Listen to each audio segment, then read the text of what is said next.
Kisah Raden Wijaya, selamat dari kepungan dari pasukan Jayakatwang Kediri Gegara Tanah Sawah.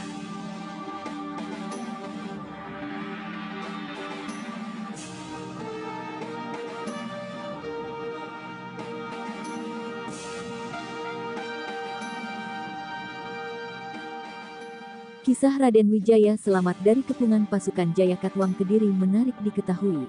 Kisah itu bermula dari perintah Raja Singasari Kertanegara agar menantunya Raden Wijaya bertempur melawan pasukan kerajaan Kediri. Raden Wijaya yang kala itu sejatinya masih berusia muda dan minim pengalaman. Namun, titah sang mertua, pantang untuk dilawan. Raden Wijaya pun memantapkan hati pergi ke medan pertempuran di Mameling, yang berada di utara wilayah Tumapel. Keberangkatan Raden Wijaya ke arena perang ini diawali ketika banyak pengungsi dari warga kerajaan yang memberitahukan akan kedatangan musuh. Para warga ini datang menangis dan ada yang luka parah, bahkan hingga harus digendong karena serangan musuh dari tentara Kediri di bawah Jayakatwang. Raden Wijaya pun berangkat ke utara. Sesaat kemudian Patih Kebo Anengah diminta Kertanagara menyusul menantunya itu. Namun tindakan itu sempat diperingatkan oleh pejabat istana Adiaksa Raganata dan Mantri Angabaya Wirakreti. Namun tindakan penyerangan Kediri dari utara hanyalah siasat belaka. Dari sisi selatan pasukan Kediri lebih banyak menggempur hingga akhirnya merebut istana. Seluruh pejabat istana tewas, termasuk Kertanagara dan istrinya, sedangkan anak-anaknya ditawan oleh tentara Kediri. Raden Wijaya yang berhasil meraih kemenangan pada pertempuran melawan pasukan Jayakatwang di utara begitu terkejut ketika kembali ke ibu kota. Prof. Slamet Muljana pada bukunya, Menuju Puncak Kemegahan Sejarah Kerajaan Majapahit, mengisahkan di perbatasan kota mendengar sorak-sorai tentara musuh menguasai istana dan membunuh pejabat istana Singasari.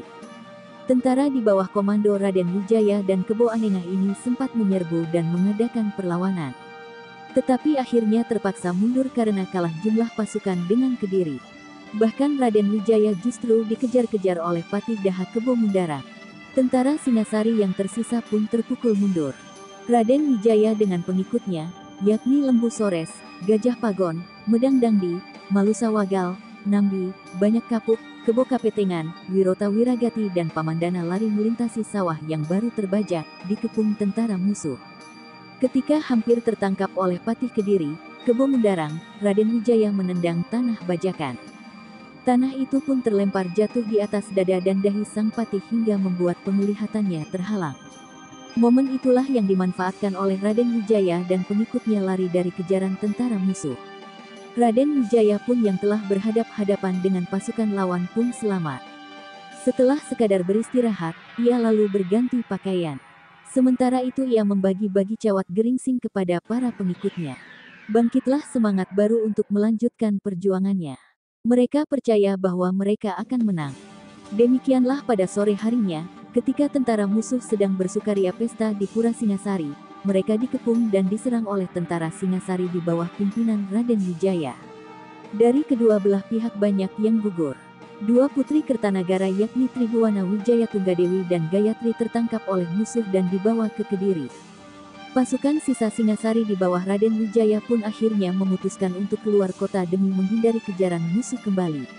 Pasukan sisa itu ke utara melarikan diri ke Sumenep dengan tujuan meminta perlindungan Arya Wiraraja, bupati di wilayah itu.